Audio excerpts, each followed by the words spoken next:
meine sehr verehrten Damen und Herren, liebe Freunde und Freundinnen Taiwans.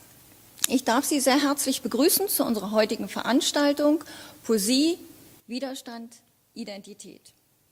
Wir wollen sprechen und diskutieren über die taiwanische Lyrikszene während des Weißen Terrors, also zu jener Zeit, als Taiwan unter Kriegsrecht stand. Mein Name ist Sophie Caroline Zillessen. Ich arbeite für die Deutsch-Taiwanische Gesellschaft und freue mich nun, unsere heutigen Referenten zu begrüßen. Wir sind hier im Taiwan Kultursaal in Berlin. Insofern begrüße ich zuallererst den Hausherrn, Professor Dr. Hie Zhiwei, Repräsentant von Taiwan in der Bundesrepublik Deutschland. Viele von Ihnen kennen ihn. Er hat Germanistik studiert in Taipei während des Kriegsrechtes, ist dann mit einem Stipendium zur Promotion nach Deutschland gekommen, hat an der Ruhr-Universität in Neuerer Literaturwissenschaft promoviert, war als Hochschullehrer tätig in Taiwan, als Fernsehmoderator und als Regierungssprecher.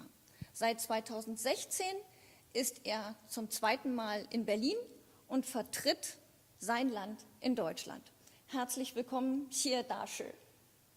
Vielen Dank. Ich bin mir sehr geehrt, dass ich hier mitwirken dürfe. Zu seiner Rechten sitzt Dr. Reinhold Wandel. Auch er kommt aus dem Hochschulbetrieb, war viele, viele Jahre als Sprachlehrer tätig an verschiedenen Universitäten weltweit. Unter anderem wurde er vom DAAD 1978 bis 1981 an die Furen-Universität in Taipei entsandt.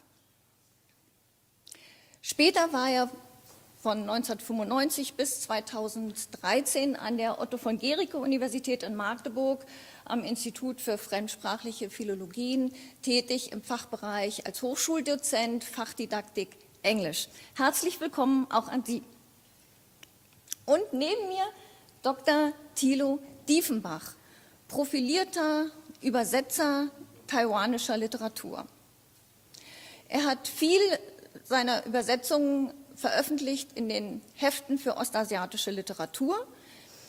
Er hat 2 Bücher herausgegeben, zum einen Kriegsrecht, eine Anthologie taiwanischer Erzählungen und Gedanken in Weiß, eine Zusammenstellung von Gedichten von Chen Zhengming, über das wir auch sprechen werden. Herzlich willkommen. Dankeschön. Ich freue mich, dass Sie alle da sind. Ich freue mich, dass ihr alle da seid. Und ich übergebe nun an Professor Dr. Hie Zhiwei für ein paar einleitende Worte. Ja, vielen Dank, Caroline. Dankeschön für diese Einführung. Ich bin tatsächlich der Repräsentant von Taiwan in Deutschland zum zweiten Mal seit 2016. Ich habe mich in der letzten Zeit immer häufiger als Botschafter von Taiwan bezeichnet. Botschafter, Boot mit 2-mal O, denn wir Taiwaner sitzen alle in demselben Boot mit vielen deutschen Freunden zusammen, die zum Beispiel hier rund um mich herum sitzen. Viele von Ihnen werden inzwischen vielleicht schon ein paar Fußball-Europameisterschaften angeschaut haben, 2021. Vielleicht ist Ihnen auch mal durch den Kopf gegangen, dass man mit Füßen nicht nur Fußball spielen kann, man kann mit Füßen auch Menschenrechte treten. Und das ist glücklicherweise in vielen Ländern heute nicht mehr der Fall. Und Taiwan gehört zu diesen Ländern, die mal ja unter Diktatur oder einem totalitären Regime gelitten hat, die es aber geschafft hat, den Übergang von der Diktatur zur Demokratie, sodass wir als Taiwaner heutzutage das Recht haben, mit Stolz darauf hinzuweisen, dass diese Demokratie ein kleines Vorbild nicht nur für die Taiwaner ist, sondern für den ganzen chinesischen Kulturkreis. Natürlich ist es ja diese Demokratie mit hohem Preis bezahlt worden. Wir haben nämlich 38 Jahre lang Kriegsrecht und viele Menschen sind dafür auf der Strecke geblieben, viele Familien sind kaputt gegangen. Und heutzutage sagt man sich, diese Freiheit, diese Demokratie ist uns sehr wert, dass wir auf keinen Fall die wieder hergeben würden. Und es ist gut, wenn man sich nochmal daran erinnern kann oder unserer nächsten Generation zeigen kann, was das bedeutet, in so einem unfreien Zeit zu leben. Und heute wollen wir gemeinsam ein Gedicht von Zheng Zhongmin 1972, also 3 Jahre vor dem Tod von Chiang Kai-shek und 15 Jahre vor der Aufhebung des Kriegsrechts. Ich bin sehr, sehr spannend. Ich bedanke mich herzlich, dass ich diese Möglichkeit habe, mit den 3 Freunden zusammen an dieser Veranstaltung mitzuwirken. Danke dir.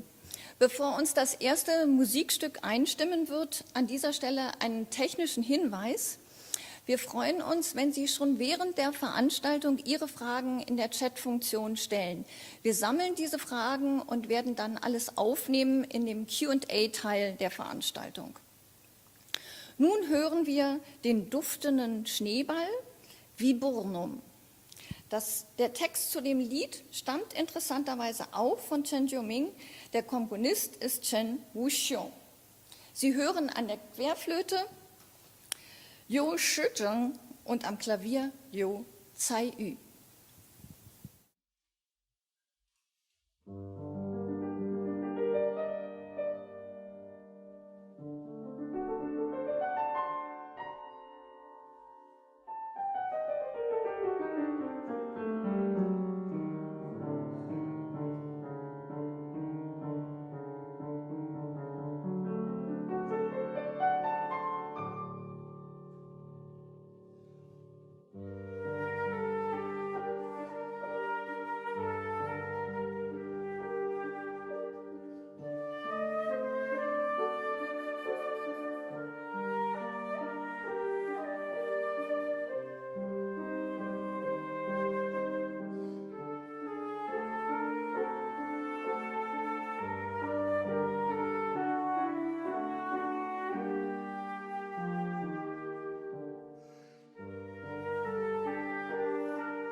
Ja, meine Damen und Herren, wir haben uns die schöne Musik angehört. Der Text stammt von Zheng Zhongmin und komponiert von Chen Wuxiong. Schöne Musik, ein bisschen melancholisch. Und wir haben heute ein Gedicht ausgesucht, Der Hund. 1972, wie gesagt, 3 Jahre vor dem Tod von Chiang Kai-shek und noch 15 Jahre bis zur Aufhebung des Kriegsrechts. Man kann sich leicht vorstellen, was das für eine Atmosphäre war. Und als ich das erste Mal dieses Gedicht kennenlernte, habe ich früher schon gelesen, aber Thilo, ich habe ja deine Übersetzung dieses Kriegsrecht, habe ich nochmal sozusagen neben der chinesischen Version, Originalversion und dann noch die deutsche Version. Und mir ist dabei aufgefallen, dass in diesem Gedicht viele Negationen gegeben hat. Wir werden gleich nachher nochmal gemeinsam lesen, auf Chinesisch, auf Deutsch. Und dabei ist mir eingefallen, was Kafka im Jahre 1912, diese kurze Novelle, die Verwandlung geschrieben hat, also genau 60 Jahre vor diesem Gedicht. Und da lautet gleich zu Beginn diese Verwandlung folgendermaßen. Ja, als Gregor Samsa eines Morgens aus unruhigen Träumen erwachte, fand er sich in seinem Bett zu einem ungeheuren Ungeziefer verwandelt. Also gleich im ersten Satz 3-mal unruhig, ungeheuer, Ungeziefer. Und wie wir den Text kennen, das war sozusagen ein Versuch, ein Widerstandsversuch von einem Sohn, der unter den autoritären Vater gelitten hat. Und als ich dieses Gedicht las, da ist mir aufgefallen, da habe ich gleich daran gedacht, und in diesem Gedicht gibt es, wenn man deine Version, deutsche Version lesen würde, dann hat man in jedem Abschnitt, beziehungsweise jeden zweiten Satz, gibt es eine Negation. Ich bin kein braver Hund. Ich weiß, denn brave Hunde bellen nicht. Damit ich meine Schnauze halte und nicht mehr belle, weil mein Boss mir einen Maulkorb gegeben hat. Und das ist für mich sozusagen eine ästhetische Erscheinung, dass Chen Zhongmin mit seinem Gedicht sozusagen einen inneren Widerstand zum Ausdruck gebracht hat. Und wenn man noch genau hinschaut, ich habe mir dann noch diese deutsche Version, die ist natürlich, wenn man die deutsche Version liest oder interpretiert, dann ist natürlich etwas anderes. Ich sage nur hier zum Beispiel, wenn ein Hund bellt, die Hunde bellen, die bellen und bellen und bellen, immer wieder bellen sie, dann haben wir daraus einen Rebellen. Ja? Und das ist für mich in diesem Fall ein hochsignifikantes Phänomen, dass ein Gedicht zu dieser Zeit, wenn man 30 Jahre, 40 Jahre später nochmal oder 50 Jahre später nochmal liest, dann hat man ein ganz anderes Gefühl, weil Taiwan ist heute eine Demokratie. Und wenn man sich vorstellt, was damals für eine Schwierigkeit gegeben hat, wenn man etwas sozusagen als Bürger, der seinen Ungehorsam zum Ausdruck bringen möchte. Ja. Also ich finde, es ist eine sinnvolle Sache, dass wir heute in einer Demokratie dieses Gedicht auspicken und dann gemeinsam lesen und diskutieren. So, das Mikrofon geht an dich. Soll ich zuerst die Originalfassung vorlesen? Ach stimmt, ich lese es mal. Genau. Okay, gut. Ich hoffe, Zheng Zhongmin jetzt noch wach ist und auch zu uns noch hören würde. Ja. Zheng Zhongmin, Go 1972，我不是一只老实的狗，我知道，因为老实的狗是不吠的。在这样漆黑的晚上，我的主人给我戴上一个口罩，好让我张不开嘴巴吠叫，吵醒大家的美梦。我了解他的苦心。然而我是不能不吠的。作为一只清醒的狗，即使吠不出声，我也必须吠，不断地吠，在我心底深谷里吠。天黑，一直吠到黎明。我知道，我不是一只老实的狗，因为老实的狗是不吠的。在这样漆黑的晚上。Der Hund von Zheng Jiongming. Ich bin kein braver Hund, ich weiß, denn brave Hunde bellen nicht in dieser pechschwarzen Nacht. Mein Herrchen hat mir einen Maulkorb verpasst, damit ich meine Schnauze halte und nicht mehr belle, die anderen nicht aus ihren schönen Träumen wecke.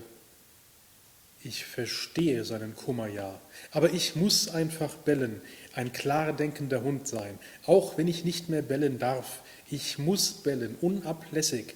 Im tiefsten Winkel meines Herzens belle ich von der Dämmerung bis zum Morgengrauen. Ich weiß, ich bin kein braver Hund, denn brave Hunde bellen nicht in dieser pechschwarzen Nacht. Meine Damen und Herren, dieses Gedicht ist, wie mein Botschafter hier bereits sagte, ein Zeitdokument. Es zeugt von der jüngeren Vergangenheit Taiwans, von einem düsteren Kapitel der jüngeren Vergangenheit Taiwans, von der Zeit des Kriegsrechts. Und das greift hier einen bestimmten Aspekt dieses Kriegsrechts auf, nämlich die Zensur. Die Zensur unter der Alleinherrschaft der Kuomintang war gerade zu Beginn, das heißt ab in den 40er, 50er Jahren, sehr hart, noch in den 60ern auch sehr strikt und erst in den 70ern gab es langsam erste Erscheinungen von Lockerung. Die Zensur umfasste im Prinzip hauptsächlich zwei Stoßrichtungen. Das eine war jegliche Sympathiekundgebung für den Sozialismus allgemein oder gar für die chinesischen Kommunisten. Das war eine absolute Todsünde. Und die zweite Stoßrichtung der Zensur war natürlich, dass jede Kritik an der Kuomintang, an ihrem Herrschaftsstil insgesamt vollkommen untersagt war. Und dieses Gedicht, der Hund, geht in widmet sich diesem zweiten Aspekt und kritisiert die unter der Kuomintang herrschende Zensur. Es wurde trotzdem in Taiwan veröffentlicht im Jahr seiner Entstehung 1972 und das liegt natürlich daran, dass dieses Gedicht wie idealerweise oder jedes Gedicht oder jedes gute Gedicht doppelbödig ist, dass es mehrdeutig ist und eben nicht eindeutig.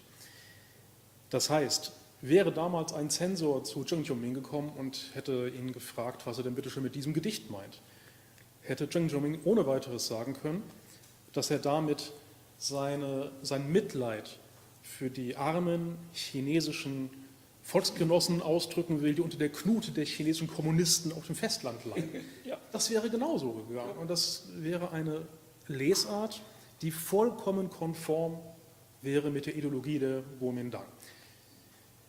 Natürlich wusste jeder Leser damals, was Zheng Jiongming eigentlich meint. Aber weil man ihn eben nicht darauf festnageln kann, weil es mehrdeutig ist oder weil man es im Prinzip auf jede Art von Diktatur beziehen kann, das macht eine gewisse Universalität aus. Und das ist auch der Grund, warum es in Taiwan erscheinen konnte. Zheng Jiongming gehört nicht zu den Dichtern, die sehr viel schreiben. Es gibt in Taiwan Dichter, die jedes Jahr einen neuen Band rausbringen, zu denen gehört er nicht.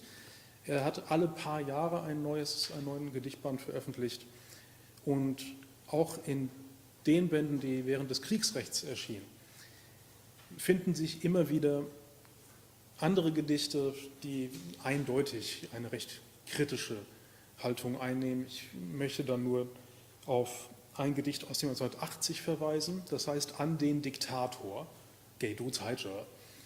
Also allein schon Der Titel ist natürlich, ich meine, Chiang Kai-shek war schon tot, war schon 5 Jahre tot damals, aber sein Sohn hat ja übernommen und reagierte auch nicht viel demokratischer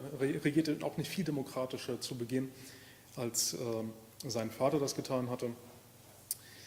Und in diesem Gedicht, das trage ich jetzt nicht vor, das findet man aber auch in diesem bereits erwähnten Band Gedanken in Weiß. In diesem Gedicht sagt das lyrische Ich letztlich zu einem imaginären, zu einem vorgestellten Diktator: Du kannst uns so sehr misshandeln, wie du willst, du hast uns jetzt vollkommen in der Macht, aber letztlich ist all dein gewalttätiges Gehabe nicht mehr als ein Niesen im Wind der Geschichte, so ungefähr. Also auch das eine Provokation, aber auch vieldeutig und deswegen mit demselben Argument zu verteidigen wie das bereits verlesene Gedicht. Interessant ist, dass im selben Jahr wie der Hund, nämlich 1972, ein anderes Gedicht erschien, das ebenfalls mit einer Tiermetapher arbeitete. Es handelt sich dabei um das Gedicht Der Papagei von Li Kuei-hsieh. Und das werde ich jetzt kurz vortragen, nur in meiner deutschen Übersetzung. Der Papagei von Li Kuei-hsieh. Herrchen ist so gut zu mir. Diesen Satz hat er mir beigebracht. Herrchen ist so gut zu mir, sage ich von früh bis spät. Jedem Gast des Hauses ruf ich laut entgegen, Herrchen ist so gut zu mir. Herrchen freut das sehr, gibt mir deshalb feines Fresschen. Auch die Gäste freuen sich sehr. Ach, was für ein lieber Vogel. Manchmal sagt mein Herr voller Stolz zu mir, sag doch einfach, was du willst. Und ich wiederhole noch einmal, Herrchen ist so gut zu mir. Also das ist natürlich eine eher satirische, eine eher spöttische Variante desselben Motivs, des Maulkorb-Motivs gewissermaßen. Und es gibt wiederum andere Dichter, die ebenfalls um denselben Zeitraum herum die Tiermetapher anders benutzt haben. Sie haben nämlich damit die Kuomintang, also die allein herrschende diktatorische Partei, charakterisiert. Es gibt zum Beispiel 2 Gedichte von Chen Tianwu, der 1970 ein Gedicht veröffentlichte mit dem Titel Gebt der Mücke einen Ehrentitel, Gei Wense Qüge Rong Yu de Ming Changba. Und 13 Jahre später, 1983, folgte das Gedicht Spinnendekoration, Zhizhu Hua Wen. Und wenn man diese Gedichte liest, ist relativ eindeutig, wen er mit dieser Spinne und dieser Mücke meint. Also das heißt, sowohl die parasitär lebende Mücke als auch die gruselige, furchteinflößende Spinne stehen eindeutig für die Kuomintang, die sich in Taiwan niedergelassen hat und sie jetzt aussaugt. Zuletzt möchte ich noch auf ein weiteres Gedicht verweisen, das, glaube ich, das mutigste von allen ist, die ich bisher jetzt hier erwähnt habe, von dem Dichter Fei Ma. Das erschien 1973 und das heißt Bronzestatue im Park, Gongyuan Li de Tongxiang. Und bei dem Stichwort Bronzestatue Tongxiang denkt jetzt wirklich jeder Taiwaner, vor allem damals, sofort an Chiang Kai-shek. Heute immer noch. Heute wohl immer noch, denn damals war das Land wirklich gepflastert mit Bronzestatuen von Chiang Kai-shek, wohin man auch ging. Ja. Und das Gedicht beginnt mit den Zeilen: So kaum zu ertragen und unvergänglich geheißen, steht sie lächelnd und schwer mit Orden behangen da. Also allein das ist schon reichlich provokativ. Es geht aber noch weiter, ein paar Zeilen weiter. Als im Morgengrauen zu ihren Füßen ein Liebespaar aus Umarmungen und Küssen erwachte, lasen beide mit verträumter Stimme die eingravierten schönen Lügen. Ich glaube, viel weiter konnte man wirklich nicht gehen in der Zeit. Es ist vielleicht noch interessant zu wissen, dass alle Dichter, die ich jetzt erwähnt habe, aus dem Süden Taiwans stammen und damals in einer Dichtervereinigung aktiv waren, die sich Bambushut nannte, Li Shi She. Und es ist ein interessantes Phänomen, dass im Süden, in dieser eher kleinen Literaturzeitschrift, in diesem Zirkel, in dem nur aus dem Süden Taiwan stammende Dichter tätig waren, dass man dort offenbar mehr Freiheiten hatte als in Taipei selber, wo eigentlich das Zentrum, das kulturelle Zentrum der Insel war. Und zwar ein absolute Zentrum. Da ballten sich eigentlich alle Literaturzeitschriften. Und Bambushut ist 1964 aus der Taufe gehoben worden, eben ganz bewusst als Gegengewicht zu dem überstarken Norden und seiner Literaturszene. Und offenbar war das Auge der Zensur im Süden etwas weniger streng, etwas weniger wachsam als das im Norden. Bodenständiger. Das könnte auch sein. Ja, und wir haben heute einen Mann bei uns, den man als Zeitzeuge bezeichnen kann. Reinhold Wandel war damals oder ungefähr zu dieser Zeit in Taiwan und hat die Atmosphäre aus eigener Erfahrung miterlebt. Ich übergebe das Wort. Bitte. Ich war von 1978 bis 1981 an der Furen-Universität in Xinjiang bei Taipei als Deutschdozent tätig. Ich kam nach Taiwan wie die Jungfrau zum Kind, ohne Chinesischkenntnisse, ohne Sinologieerfahrung, ohne irgendwelche großes Wissen über Nationalchina. Also um das zu betonen, eigentlich kam ich nicht nach Taiwan, ich kam in die Republik China, die von der Kuomintang regiert war. Mit dieser Naivität habe ich natürlich das Bellen nicht gehört. Das war versteckt. Aber die pechschwarze Nacht, beziehungsweise bestimmte Aspekte der pechschwarzen Nacht, die habe ich schon mitbekommen. Um das aufzugreifen, also überall gab es den Heldenkult um Chiang Kai-shek, überall Statuen, überall Propaganda der Kuomintang, überall Fahnen der Republik China. Der gesellschaftliche Diskurs, auch in dem ich am Anfang war, mit den Offiziellen und so weiter, war absolut chinesisch geprägt, war ein reiner Diskurs der KMT, der Kuomintang. Also es wurde Mandarin gesprochen, wenn man in Taiwan unterwegs war, was Museen betrifft. Es gab wunderbare Museen, also vor allem natürlich in Taipei, zur chinesischen Geschichte und vor allem natürlich zur chinesischen Kunst im großen Palastmuseum. Es war alles China. Und es hat bei mir sicherlich einige Zeit gedauert, bis ich dann den untergründigen, unterdrückten taiwanischen Diskurs wahrnehmen konnte und das Bellen anfing zu hören. Übrigens, also die Identitätsfrage, die war damals noch kein Thema.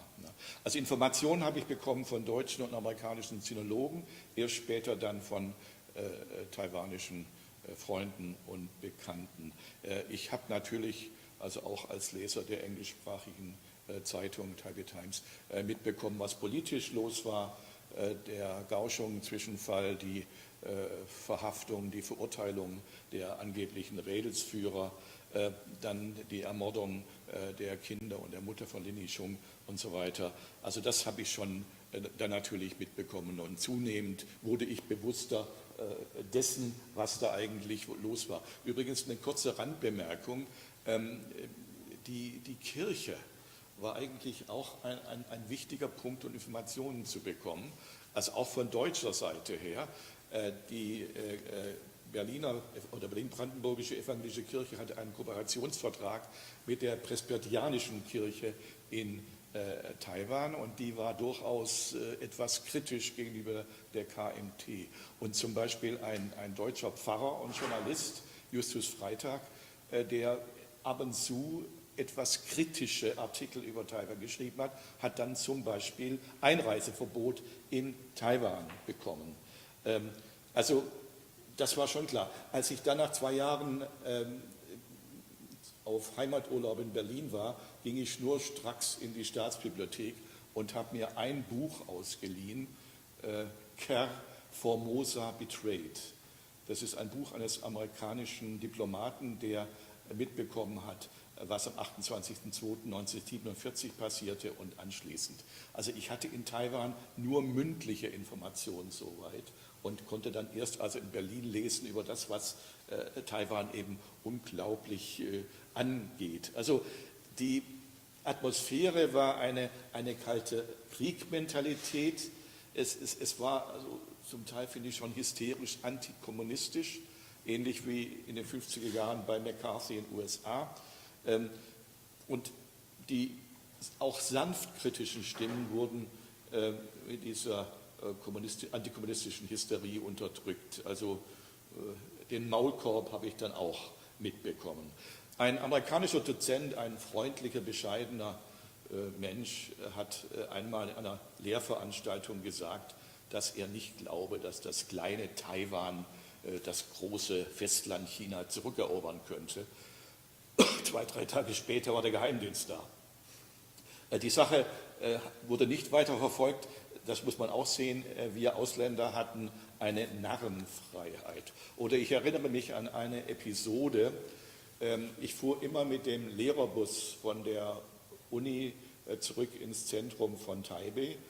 Und eines Tages also kam der Bus und die Leute stiegen ein und das war irgendwie 5 Uhr und da wurde dann immer eine Nationalhymne gespielt und die Insassen, die im Bus waren, gingen alle wieder raus und haben sich im Kreis um die Chiang Kai-shek-Statue aufgestellt. Am Eingang zur Universität war eine große Bronzestatue von Chiang Kai-shek. Ich blieb im Bus sitzen und ein Kollege von mir auch. Und da sagte ich, Mensch, du musst da auch raus. Nein, sagt er, das mache ich nicht. Also ich hatte dann fast Angst, es könnte mit ihm was passieren. Es ist nichts passiert. Ja? Also solche Sachen konnte man sich vielleicht dann 1980 oder so dann doch schon erlauben. Insgesamt war natürlich der Charakter der Uni für mich also sehr, sehr merkwürdig autoritär.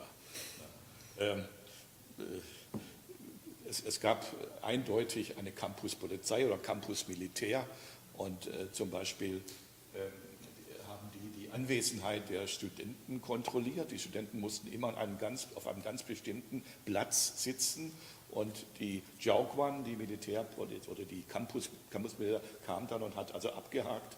Ja. Oder sehr interessant für mich war dann die Prozedur und das Verfahren bei der Rückmeldung.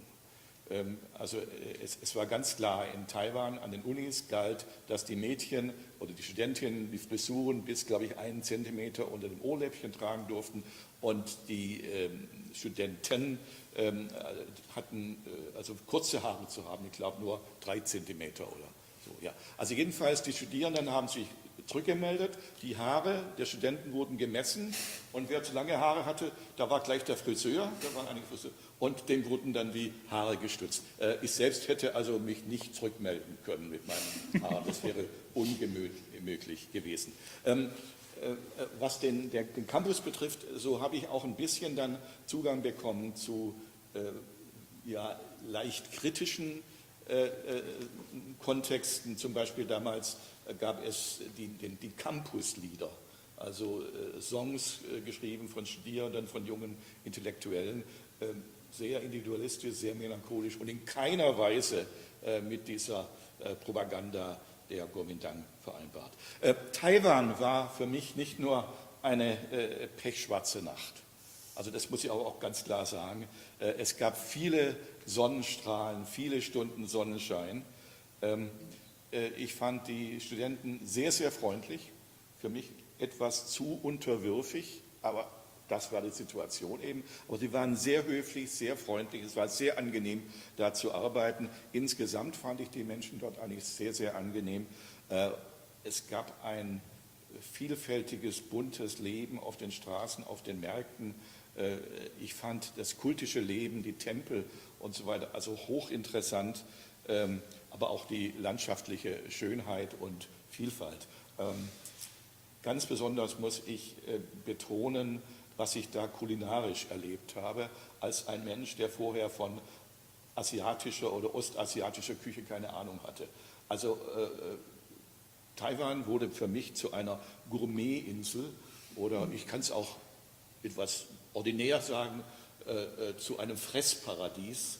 Und das betrifft nicht nur die sag mal, sehr guten Restaurants, sondern eben auch die Garküchen, die Imbissstände an den Straßen.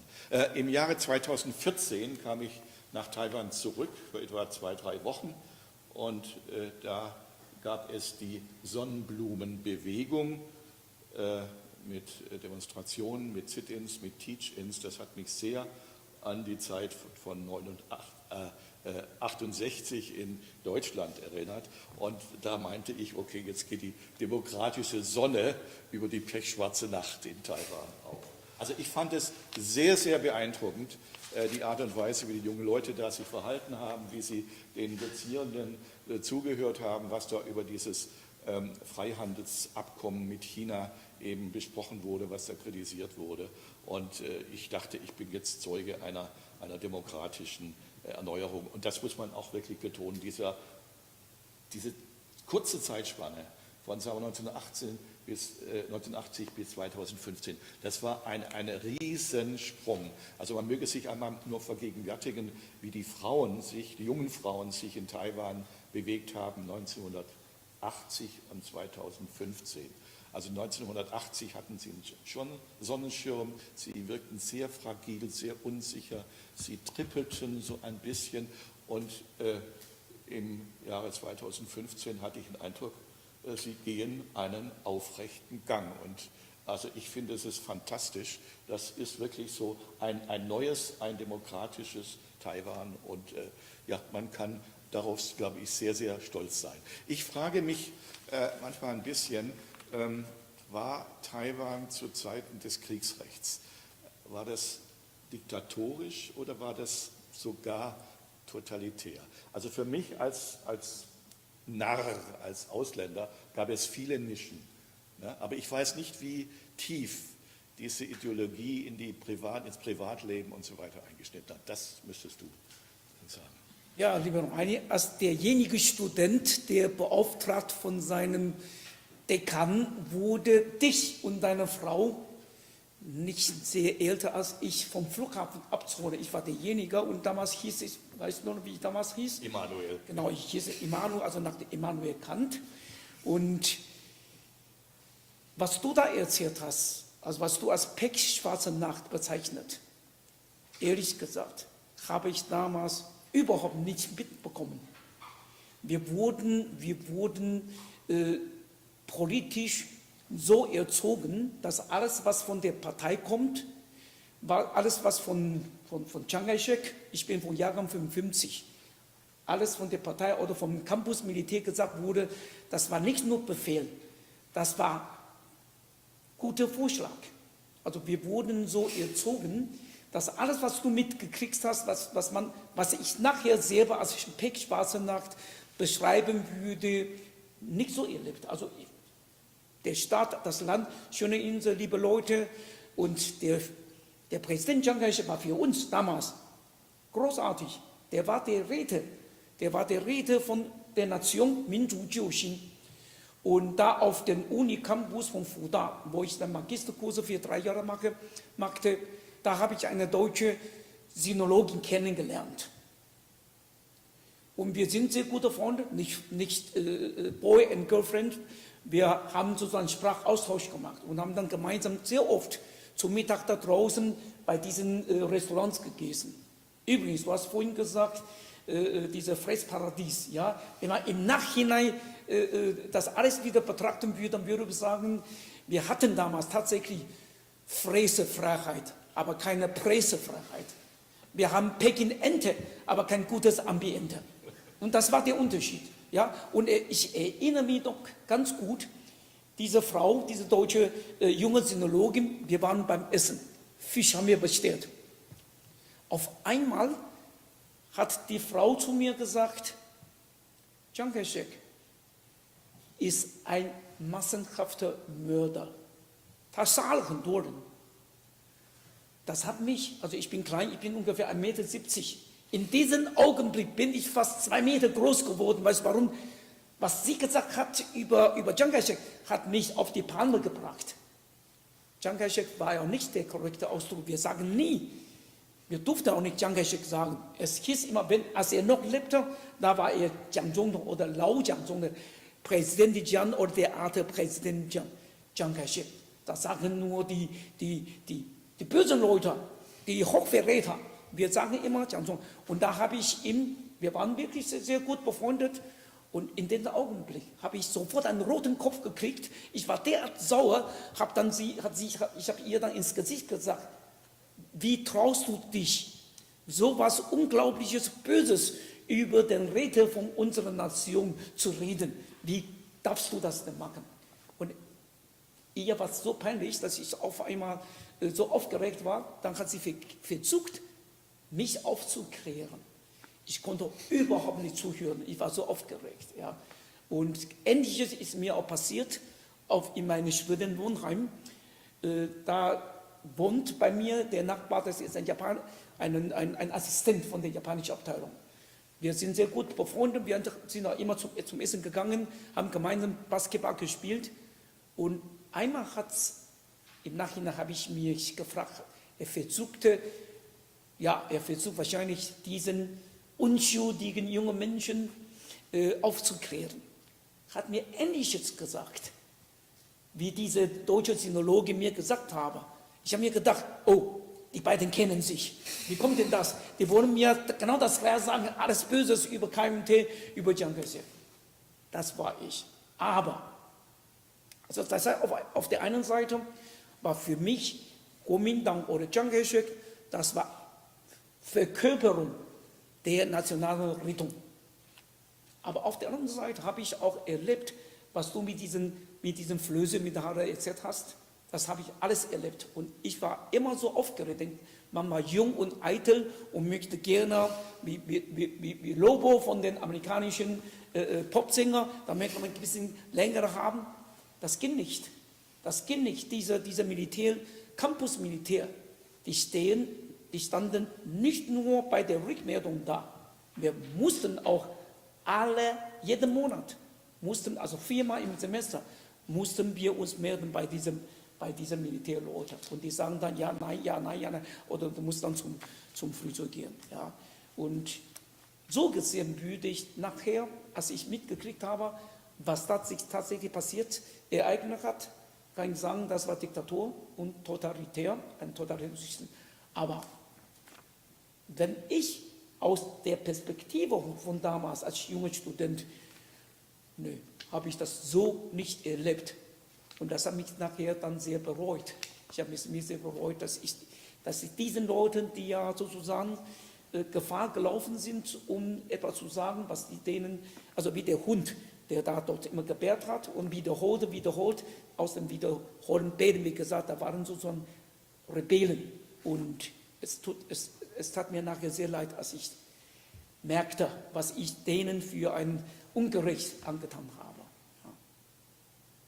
Tilo, du hast Taiwan ja nicht diese Zeit kennengelernt, ne? Aber du hast viele von diesen Leuten, schreibenden Leuten, Intellektuellen, du hast die ja interviewt und auch sozusagen tiefgreifendes Gespräch mit denen geführt. Ja. Und da hast du nochmal gesagt, du bist dann in diesem Fall nicht mehr Sinologe, sondern Taiwanologe. Das hat natürlich mit Identität von Taiwaner zu tun. Bist du da auch beeinflusst worden oder wie kommt denn das, dass du auf einmal, ich von dir gehört habe, ich bin mit Stolz, ich bin Taiwanologe. Die Begegnung mit Taiwan hat mich in der Tat sehr stark geprägt und vieles von dem, was ich vorher dachte zu wissen, umgeworfen. Das war eine sehr interessante und sehr positive Erfahrung. Als ich das erste Mal nach Taiwan ging, also vor deutlich über 10 Jahren, fiel mir vor allen Dingen erstmal auf, wie anders und dort alles ist im Vergleich zu China. Ich kannte ja vorher nur China. Und ich habe dann sehr schnell gemerkt, dass die Frage der Identität als Taiwaner oder eben als Chinese mehr als so eine Glaubensfrage ist. Wenn man es als Glaubensfrage definieren will, dann in dem Sinne wie die Glaubensfragen, die den 30-jährigen Krieg ausgelöst haben. Also todernst und sehr, sehr tiefgreifend, sehr weitreichend in ihren Konsequenzen. Und gleich mein erster Aufenthalt gab dann den Startschuss für mich umzuschulen auf Taiwanologe. Also von der Ausbildung her bin ich eindeutig Sinologe, aber ich habe mich mittlerweile selber umgeschult, denn es gibt ja noch leider keine Universität in Deutschland, die Taiwanologie anbietet. Aber das Obwohl Taiwan Studies, der Begriff hat sich ja etabliert. Ja, Na, aber Taiwan Studies. Ja, aber wir reden hier Deutsch und nicht Englisch. Deswegen, Also, ja. also Taiwan Studies in England oder in den USA, jawohl. Aber hierzulande gibt es noch nicht. Es wäre schön, wenn wir alle das noch erleben könnten, dass das kommt. Aber ich habe dann auch gemerkt, dass das durchaus ein Thema ist, das bis auf die Literatur durchschlägt. Und zwar schon relativ früh. Reinhold, du sagtest gerade, dass zu deiner Zeit die Frage, ob man sich als Taiwaner oder als Chinese empfindet, natürlich noch ein Tabu war. Das ging nicht, es war nicht gestattet, sich als Taiwaner zu empfinden. Das wäre Taidu Fense, also das wäre ein Unabhängigkeitsbefürworter und das war mit das Schlimmste, was man unter dem Kriegsrecht sein konnte. Man hatte sich als Chinese zu fühlen und man hatte sich nichts sehnlicher zu wünschen als die Rückeroberung des Festlands. Ja? Auch wenn man es noch nie gesehen hat, man hat nichts damit zu tun, aber man musste es unbedingt wünschen. Und in der Literatur gab es schon früh Stimmen, die zwar natürlich nicht direkt sagen konnten, ich fühle mich als Taiwaner, aber die schon relativ früh eine sehr starke Bindung an Taiwan betont haben. Ein relativ frühes Beispiel ist zum Beispiel das Gedicht von Chen Xiuxi, eine der wenigen Frauen, einer der bekannteren Dichterinnen, noch aus der japanischen Zeit. Die hat 1974 ein Gedicht veröffentlicht mit dem schlichten Titel Taiwan. Ist relativ kurz und es ist, deswegen habe ich es jetzt auch nicht übersetzt, für meinen Geschmack ein bisschen sentimental schon, aber es zeugt von einer sehr großen Liebe zu Taiwan, zu seiner Landschaft. Da wird Taiwan schon von der Form her als Wiege bezeichnet und Taiwan sei Mutter und Wiege in einem gewissermaßen. Also das ist schon relativ deutlich, dass diese Frau sich in erster Linie mit Taiwan und nicht mit China identifizierte. 74, das ist, ja, bemerkenswert. Es gibt da noch andere Beispiele. Aber ich möchte, bevor ich es vergesse, einen Punkt möchte ich nachtragen, ganz wichtig. Ich möchte das nicht unterschlagen. Das Gedicht mit der Bronzestatue von Feyma, das war nicht meine Übersetzung, sondern das ist die Übersetzung von Hans Stumpfeld gewesen aus Hamburg, erschienen in dem Gedichtband Phönixbaum, moderne taiwanesische Lyrik von Liao Tianqi herausgegeben, ich glaube im Jahr 2000 oder 2001. Das wollte ich nur noch nachreichen, nicht, dass ich mich hier mit fremden Federn schmücke. Die anderen Übersetzungen waren von mir. Warum hast du darin einen Fehler gesehen? Wie bitte? Nein, das war ein Scherz. Ja.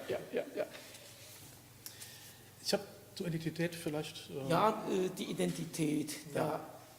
Wir haben hier heute eigentlich Caroline Zille, Frau Zille als Moderatorin und ich bin eigentlich ein Diskutant. Aber ich hätte gerne auch eine Frage an dich gerichtet, Caroline.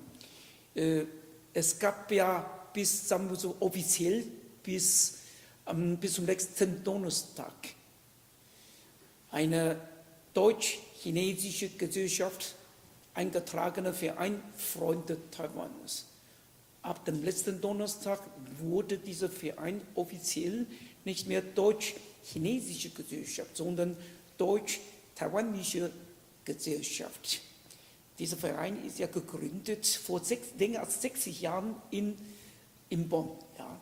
Kannst du als Generalsekretärin von dieser Gesellschaft vielleicht auch ein bisschen erläutern, wie kommt denn das ja gerade jetzt sozusagen der Name, also dass dieser Verein umgetauft wird?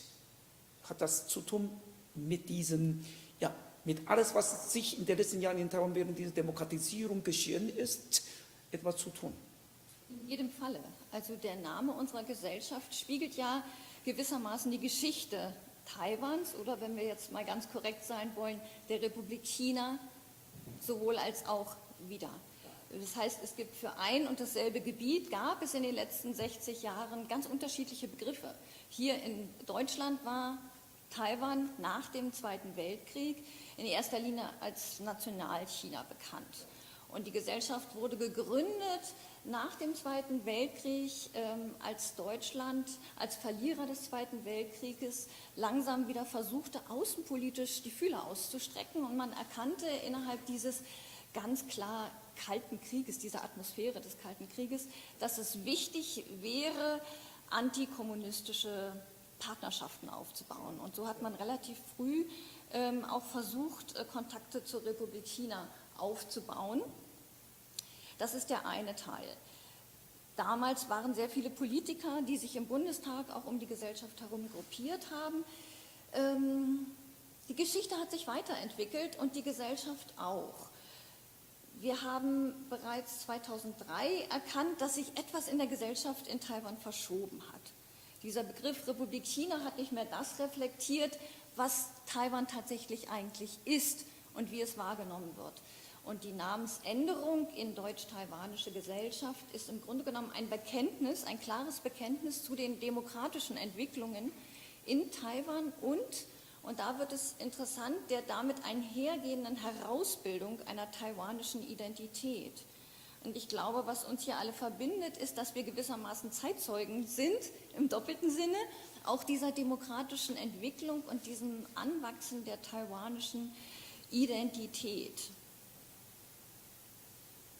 Ich kenne seit meinem Studium in Deutschland 1982 bis 1987 als DHD-Stipendiat habe ich inzwischen viele Chinesen kennengelernt.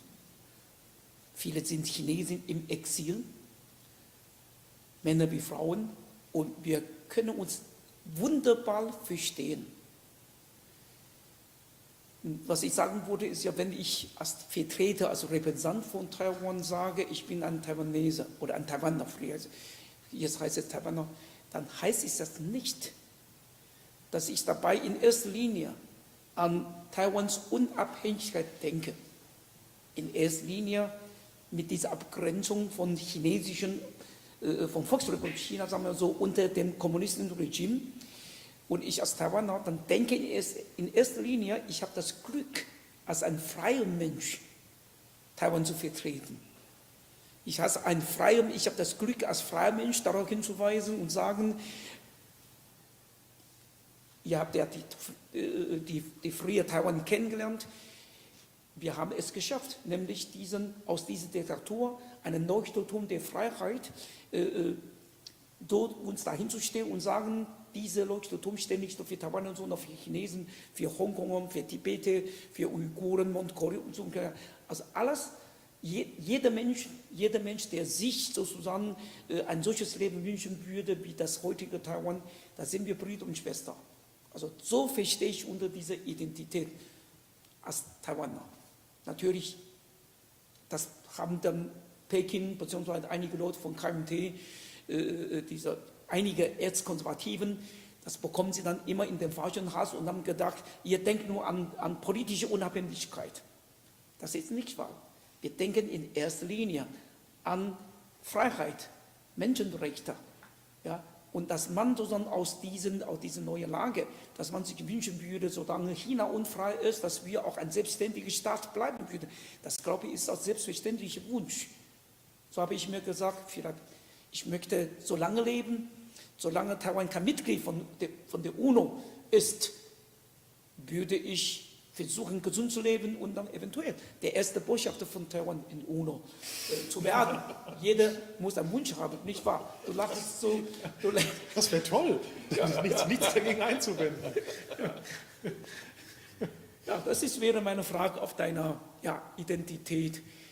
Aber du oder Rani, du als jemand, der sich sozusagen als Taiwan-Freund oder Kenner bezeichnen würde, was sagst du denn zu diesem, je mehr ein Taiwaner sich als Taiwaner bekennen würde, je schwieriger ist das Verhältnis zu China? Ja, das ist ganz, ganz klar so. Wenn man einen Status quo beibehält, wie die KMT das heute tut, das ist dann relativ einfach. Man ärgert den großen Bruder nicht. Und es ist klar, also je mehr Taiwanisch da ist, egal in welchem Bereich, desto mehr ist das Abgrenzung von dem Anspruch der Volksrepublik China, die abtrünnige Provinz wieder zurückzuholen ins Pseudo-Mutterland. So. Also das sehe ich schon. Ne? Deswegen, ich glaube, für die taiwanische Politik ist es sehr schwer, so eine Art Balance zu halten. Ne? Also zwischen den Gefahren, die da jenseits der Taiwanstraße lauern und einem Gefühl der Bevölkerung, glaube ich, dass vor allem bei jungen Leuten da ist, zu sagen, ja, wir wollen eigentlich unabhängig sein, wir wollen da nichts damit zu tun haben. In dem Kontext ganz kurz vielleicht auch zur Bezeichnung im Deutschen. Also früher hat man immer von Taiwanesisch gesprochen. Ja? Und du wärst dann nicht mehr Nationalchinese gewesen, sondern Taiwanese. Und ich finde es sehr schön jetzt auch, dass die Gesellschaft jetzt dazu kommt zu sagen, ja, Taiwanisch. Ne? Da geht ein bisschen das Esisch weg. Ne? Und Taiwanisch wird dann wirklich mehr identitätsstiftend, ja? In dem Sinn als ein unabhängiges, ja, freies Land, wie du das also ja auch so dir denkst und erträumst. Und so. Ja. Es gibt nämlich diese Geschichte in Englischen, man würde behaupten, zum Beispiel Chinese, Taiwanese, Japanese, alle diese Namen mit Nies ist nicht so gleich Welt wie Ona, wie Koreaner, Japaner, aber Taiwanese. Ja? Und da gibt es eine Geschichte, da kommt ein Europäer zu einem Asiaten und sagt, excuse me, are you Taiwanese, Chinese or Japanese? Dann schaut sich dieser Asiatin den Europäer oder den Amerikaner an und sagt dann, and you tell me, are you Yankee, Monkey or Donkey? Ja? Und es gibt da diese Nies. Ja, von daher glaube ich, seit den letzten 10 Jahren. Seit 10 Jahren. Langsam immer. In Duden und Ware würde dann verdrängte Taiwaner, auch Taiwanese. Ja. Natürlich, ich als Vertreter von Taiwan muss immer sagen, ab und zu heutzutage immer weniger, aber ab und zu gerät man manchmal in so eine peinliche Situation, wo Taiwan unbewusst mit Thailand verwechselt wird. Ja, ich habe manchmal gesagt, ich bin Repräsentant von Taiwan. Da hat einer tatsächlich gesagt, aber das kommt immer selten vor, anfangs, der hat gesagt, ja, hat er sich das verhört und dann hat er von Bangkok zu sprechen. Aber ich glaube, mit unseren Bemühungen, mit den Diplomaten von Taiwan, übrigens, die Diplomaten von Taiwan in Deutschland, also zum Beispiel wir sind manchmal nicht Diplomat, wir sind manchmal Problemat. Für die deutsche Seite, für viele Seiten, denn da gerät man als ein like-minded, Gleichgesinnte, ja, dann gerät man in so eine Situation. Auf der anderen Seite hat man offizielle Beziehungen zu China, diplomatische Beziehungen, aber man kann nicht sagen, die Deutschen kann Peking nicht als Gleichgesinnte bezeichnen. Mit Taiwan haben wir nichts anerkannt, aber Taiwan ist Gleichgesinnter und das ist manchmal schwierig für die Europäer. Ja. Eines Tages hoffe ich, dass der Botschafter von Thailand in Deutschland irgendwo bekannt sagen würde, bitteschön, wir sind Thailänder, nicht Taiwan. Das wäre schön.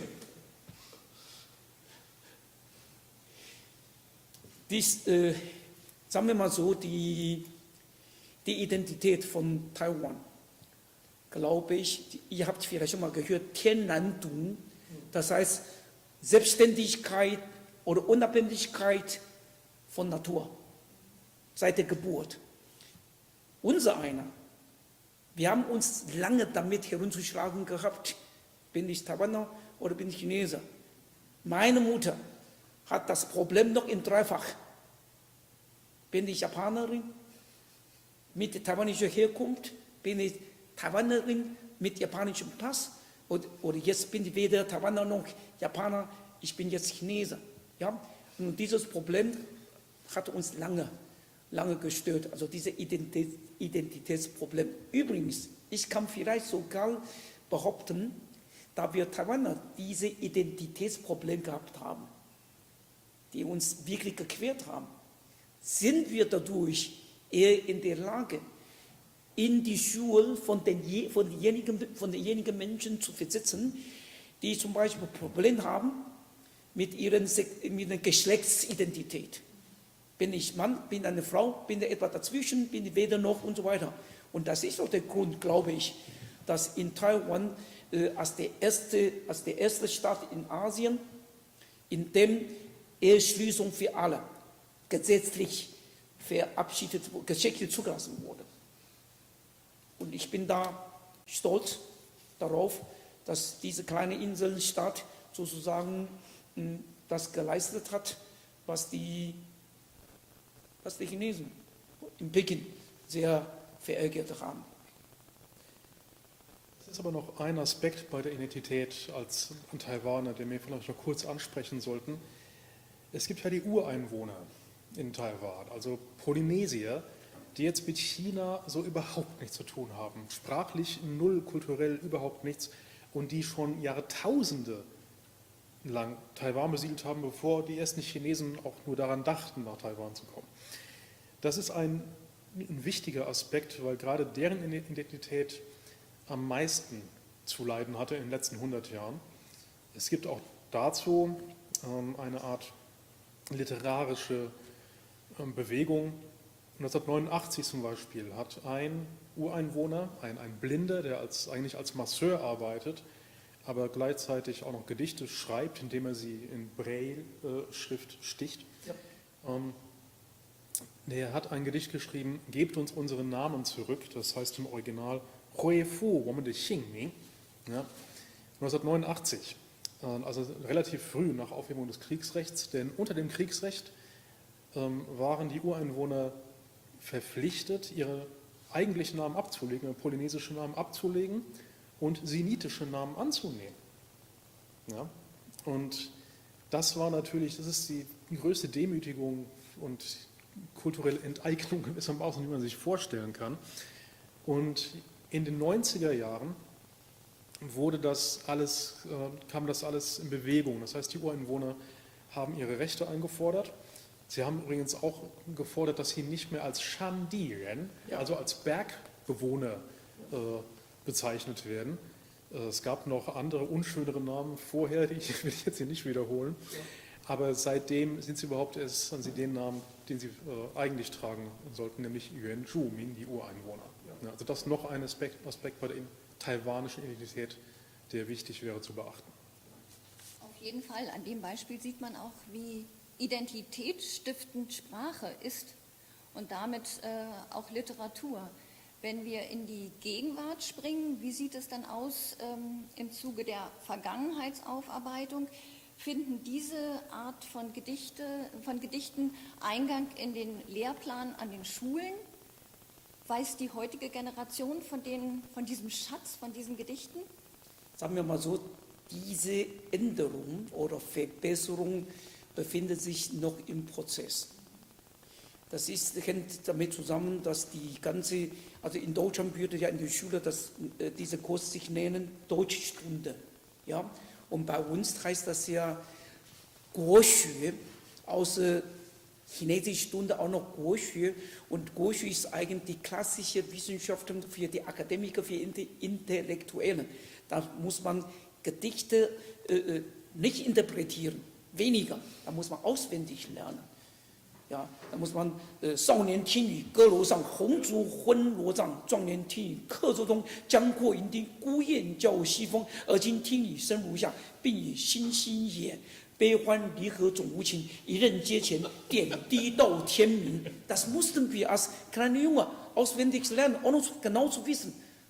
Schöne Gedichte, aber wir brauchen das nicht zu wissen. Hauptsache. Das sind klassische chinesische Gedichte. Genau. Taiwan gar nichts zu tun. Ja, also wir wurden sozusagen, nicht bombardiert, aber das wurde mir angeboten, sonst nichts anderes. Aber in den letzten 20 Jahren, natürlich seit Aufhebung des Kriegsrechts, seit der Demokratisierung gibt es auch diese Bewegung. Es geht weiter vorwärts, ein bisschen zu langsam, aber es geht. Es befindet sich im Prozess. Es ist auf jeden Fall heute sehr, sehr leicht, an diese Gedichte heranzukommen. Damals sind sie wirklich nur im Bambushut erschienen. Der hatte eine Auflage von, ich weiß nicht, maximal ein paar hundert. Ja, und wahrscheinlich weniger. Und die zirkulierten auch nur in Südtaiwan. Die kamen fast nie nach Taipei hoch. Und die Gedichtbände der Mitglieder vom Bambushut erschienen dann auch immer nur im Süden. Es war schwierig, überhaupt dran zu kommen. Und das hat sich vollkommen geändert. Du hast jetzt immer auf Gedichte verwiesen, beziehungsweise Gedichte zitiert, die während des Kriegsrechts entstanden sind. Wie sieht es mit der literarischen, mit der lyrischen Bewegung aus, sagen wir seit 1990, 1992? Was hat sich da geändert, oder? Also es hat sich natürlich das geändert, dass die ganzen Tabus weggefallen sind, dass die Zensur weggefallen ist. Und das ist ein zweischneidiges Schwert. Gerade die Zensur hat die Autoren dazu gezwungen, sehr, sehr vorsichtig zu formulieren und einerseits möglichst vage, andererseits aber so, dass man als Leser immer noch eindeutig die Stoßrichtung verstanden hat. Wenn es jetzt ein politisches Gedicht war, wir reden jetzt hier von den politischen Gedichten, nicht von denen, die völlig unpolitisch sein wollten. Was ein bisschen zum Problem wurde nach Aufhebung des Kriegsrechts, nach dem Wegfall der Zensur, war, dass gerade die politisch bewegten Dichter jetzt dachten, wunderbar, die Zensur ist weg, jetzt kann ich frei von der Leber wegschreiben. Und daraus entsteht dann keine gute Lyrik mehr, das ist das Problem. Wenn man direkt sagt, worum es geht, wen man meint und was man sagen will, dann gibt das vielleicht noch einen schwungvollen politischen Essay. Aber für Lyrik ist es tödlich. Es gibt aber trotzdem immer noch, auch aus der Zeit nach dem Kriegsrecht, Gedichte, die sich zwar mit diesen Themen befassen, aber das auf eine recht kunstvolle Weise. Das gibt es auch. Das Thema ist natürlich ganz groß in der erzählenden Literatur vor allen Dingen. Es gibt Romane und Erzählungen noch und nöcher. Viele davon mit einem autobiografischen Einschlag oder mit einem familiären Einschlag. Das heißt, der Enkel schreibt die Erfahrung des Großvaters. Und vieles davon eher in einem dokumentarischen Stil, was dann auch nicht unbedingt immer sehr gut zu lesen ist. Aber es gibt zum Beispiel von Hu Chang-sung von 2005 eine Geschichte, Der letzte Sommer des Generals, glaube ich, oder so ähnlich heißt sie. Die ist sehr geschickt, spielt die mit verschiedenen Perspektiven auf ein und dieselbe Zeit, ein und dasselbe Ereignis. Das ist sehr kunstvoll gemacht. Also das ist durchaus immer noch ein sehr ergiebiges Thema, vor allen Dingen, würde ich sagen, mittlerweile in der Prosa. Ich kann wieder eine kurze Antwort darauf geben. Das erinnert an einen Deutschen, der mir gesagt hat, du Aue, seitdem meine Frau mir nicht mehr das Rauchen verbietet, macht mir das Rauchen weniger Spaß. So ungefähr. Aber ich würde an dieser Stelle ganz gerne die Fragen auch unserer Zuschauer mit einbringen in die Diskussion und gleich an dich die Frage, du hast gemeinsam mit Thilo schon mehrfach die Gedichte von Zheng Jiuming vorgestellt, der deutschen Öffentlichkeit. Wie gehen die deutschen Zuhörer und Zuhörerinnen mit dem Thema um? Was habt ihr da für ein Feedback in den Jahren kennengelernt? also bis jetzt ist die taiwanische Literatur in dem deutschen Markt leider noch nicht so bekannt, wie diese Literatur eigentlich sich hätte verdienen können. Aber Leute, die in den Kontakt mit solcher Literatur gekommen, sei es Lyrik, sei es Novelle, Roman, wenn die dann auch die Hintergründe von der taiwanischen Geschichte kennengelernt haben, dann so habe ich den Eindruck, da haben sie dann diese Literatur schätzen gelernt. Genau das Ähnliches auch mit Firma zum Beispiel, mit dieser Firmenindustrie in Taiwan. Ich glaube, die taiwanische, also Eigenlob stinkt nicht, die taiwanische Schriftsteller, die haben das Zeug dazu, nur es muss dann ein bisschen mehr verbreitet werden, indem zum Beispiel Thilo ein bisschen mehr Lesetour machen würde und Lesen, Diskussion und so weiter. Gern. Er ist noch jung, ich schaffe es wohl noch ein paar Jahren. Ja. An dich kommt auch gleich nochmal die Frage aus dem Chat. Du bist sehr vertraut mit dem Autor Zheng Jiuming. Hast du irgendwie verfolgen können, wie er die Demokratisierung literarisch verarbeitet hat? Gibt es da etwas oder würdest du eher sagen, er hat das Thema gar nicht angefasst? Doch, er war immer ein politisch sehr interessierter Dichter. Ich muss dazu sagen, ist er eigentlich Arzt. Er hat sein Leben lang als Arzt gearbeitet, ist erst vor ein paar Jahren ja. Also es gibt nur ganz wenige hauptberufliche Dichter oder Autoren in Taiwan. Die allermeisten haben einen, in Anführungszeichen, Broterwerb, dem sie nachgehen und sie dichten und schreiben nebenher. Genauso auch Zheng Jiuming, und er hat durchaus von Anfang an, nicht ganz von Anfang an, die ersten paar Jahre vielleicht noch eher damals im Geist der Zeit modernistisch, hermetisch geschrieben, wurde aber dann relativ früh politisch. Und das Interesse an politischen Fragen ist geblieben, und man kann das, wenn man seine Gedichtbände nacheinander liest, auch sehr gut nachvollziehen. Er geht auch auf die Demokratisierung ein, er spricht politische Themen an. Manchmal, das habe ich ihm auch schon mal direkt im Gespräch gesprochen, manchmal dann wieder etwas zu direkt, wo es mir persönlich dann zu unlyrisch wird. Aber er verarbeitet den Prozess der Demokratisierung auch in seinen jüngeren Gedichten, inklusive Sonnenblumenbewegungen und Ähnliches. Also das fließt auch alles immer wieder mal mit ein. Ich könnte da vielleicht noch hinzufügen, darauf hinweisen, dass Zheng Jiuming zum Beispiel als 1980 am 28. Februar, also das war der Tag, wo in Taiwan dieser Massaker 1947 sich ereignet hat. Und im Jahre 1980, nach diesem Zwischenfall in Kaohsiung, Melidao-Affäre, da wurde die Zwillinge-Töchter, 7 Jahre alt, beide Töchter, von einem der politischen Gefangenen, Lin Yixiong, und seiner Mutter, 6 Jahre alt. Und dann noch die ältere Tochter, 9 Jahre alt, alle 4, also 3 junge Mädchen und einer, die Oma. Die wurden, also das Haus wurde eingebrochen und mit Dolch, ganz scharfen Dolch und Messer, wurde die Mama umgebracht, die 2 Zwillinge umgebracht, alle gleich 7 Jahre alt, und dann die ältere Tochter, 9 Jahre, hat es überlebt. Und da hat Zheng Jiuming ein Gedicht geschrieben, das nennt sich Tonghua. Tonghua heißt auf Deutsch eigentlich Märchen, aber das bedeutet auch eine kurze Erzählung über Kindheit, über 2 Kinder.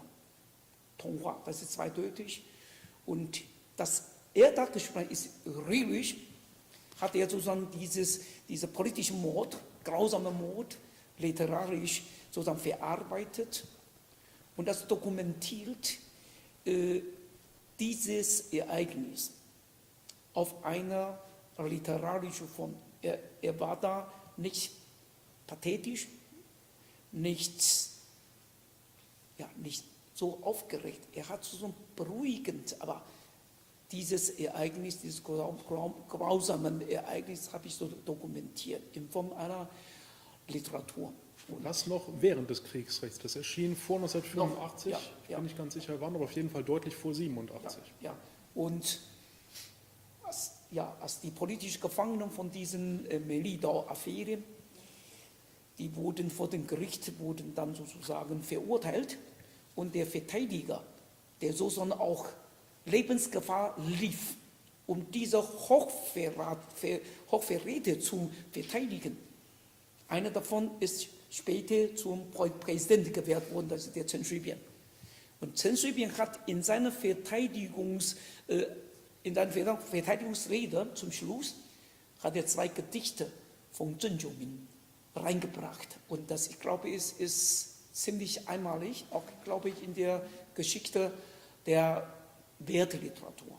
Ja, also auf diese Weise hat Zheng Jiuming tatsächlich sehr engagiert, aber immer noch in seinem auch in seinem Status als Dichter, als engagierter Dichter, der auch auf seine Qualität als Dichter geachtet hat. Ich habe hier noch eine Frage an Herrn Dr. Wandel aus dem Chat. Sie haben in Ihrem Berufsleben viel Kontakt zu jungen Studierenden gehabt, auch in Taiwan. Wie würden Sie die damalige Lernkultur beschreiben? Ja, das war natürlich schon ein bisschen im alten Stil. Ne? Das war der Dozent, der doziert hat und die Studenten, die eben zugehört haben oder mitgeschrieben haben. Man konnte das aber aufbrechen, zum Teil schon. Ne? Aber es ist klar, also ich habe auch in Taiwan an Schulen hospitiert, um zu sehen, wie wird dort Englisch unterrichtet und so weiter. Und das war natürlich auch so 40, 50 Schüler oder Schülerinnen in der Klasse. Und ja, das war natürlich eine einseitige Berieselung in dem Sinn. Ne? Also irgendwie sowas von interaktivem Unterricht, vom Unterricht, wo die Schüler oder Studierenden sich stark beteiligen, das war nicht der Fall. Aber an der Uni hat man ja dann zumindest in bestimmten Formen oder vor allem auch im Masterstudium kleine Gruppen. Und da hat sich natürlich dann eine völlig andere Lernsituation ergeben. Also die waren fleißig, die waren brav, aber das war nicht so, dass sie gewagt haben, jetzt selber vorzukommen, irgendwas auszusprechen, zu hinterfragen und so weiter. Es ist klar, das war eine sehr autoritär strukturierte Erziehung, aber die gab es auch in Europa.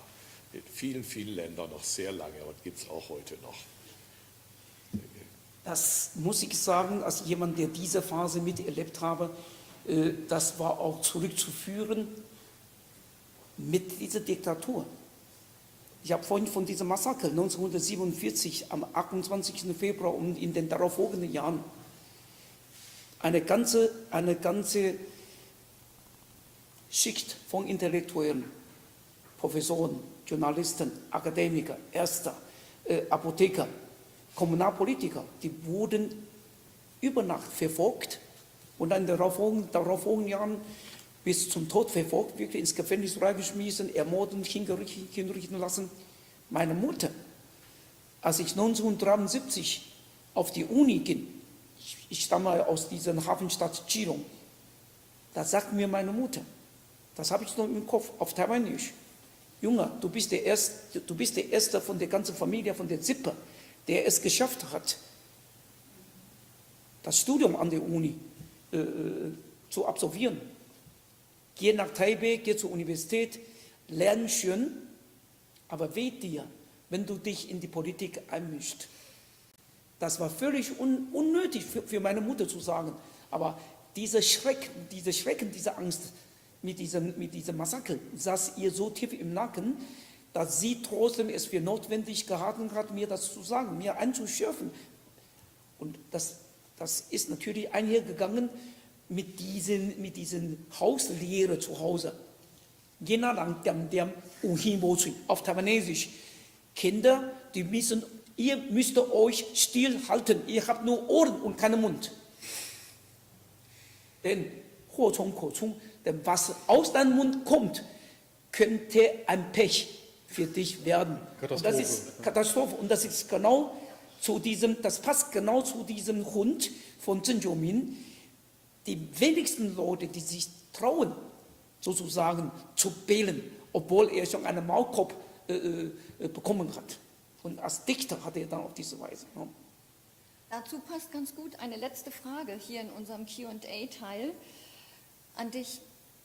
Vor einigen Wochen wurde in Hongkong die Journalistin Yang Zhen durch Anhänger der Kommunistischen Partei belästigt. Wie steht es deiner Meinung nach um die Meinungsfreiheit zurzeit in Hongkong? Was können wir hier in Europa für Hongkong tun? Da muss ich als ein Mensch aus Taiwan, der in den letzten Jahren versucht habe, unsere Solidarität, den Hongkongern unsere Solidarität zu zeigen, da wird mir auf einmal ganz eng ums Herz, denn genau die Hongkonger, vor allem die jüngere Generation, Wir haben damals in Taiwan sozusagen etwas anzustreben, was es bei uns nicht gab.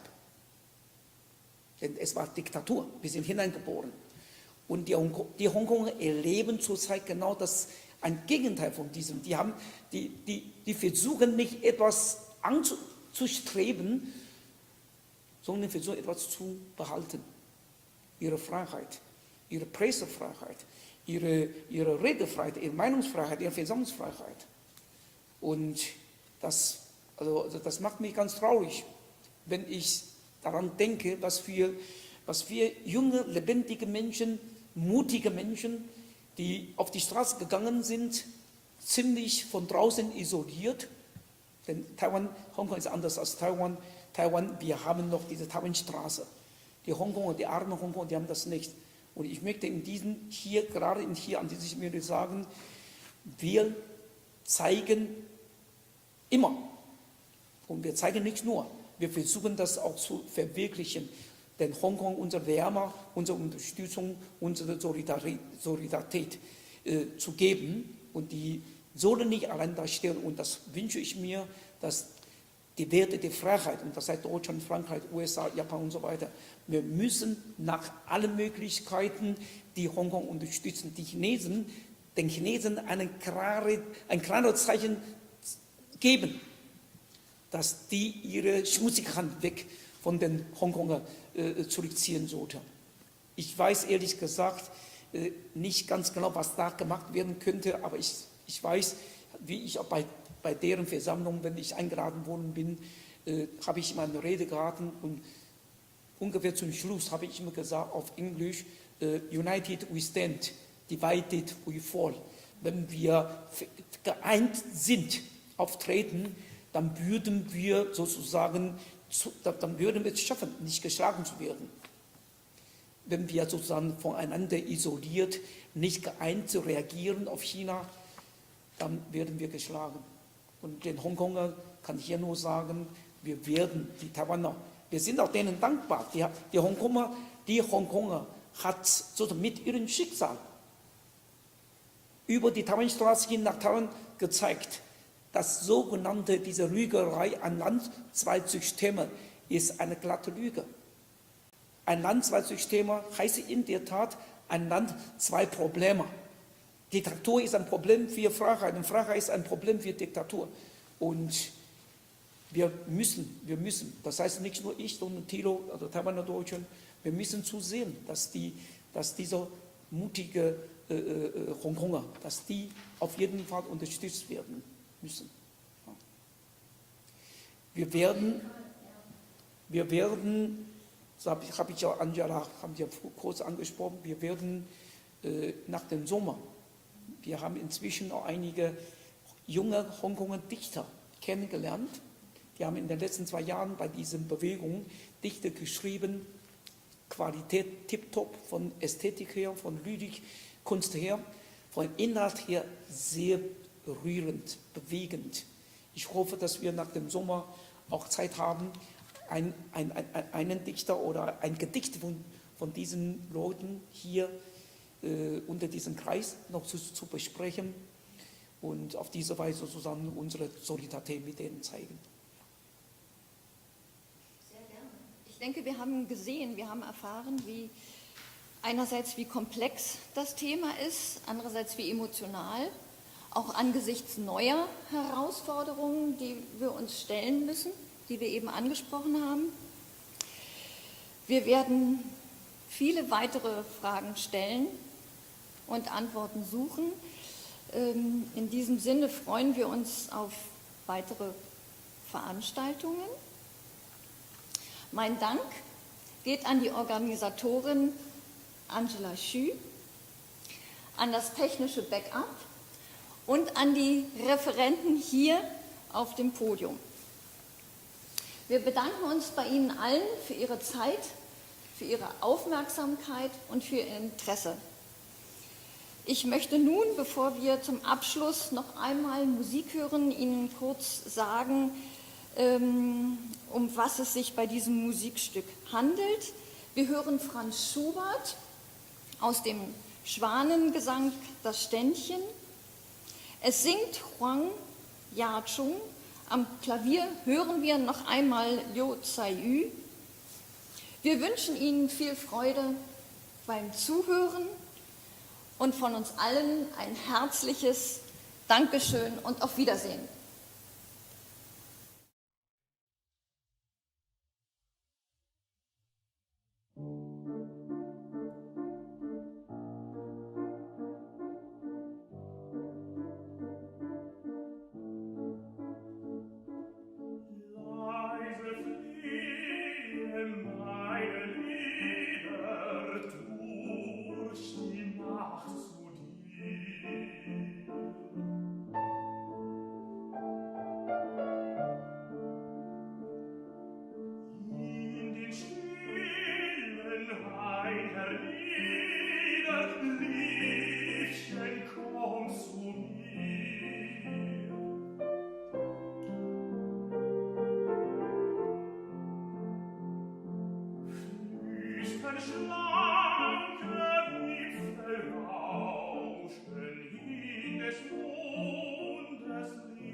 Can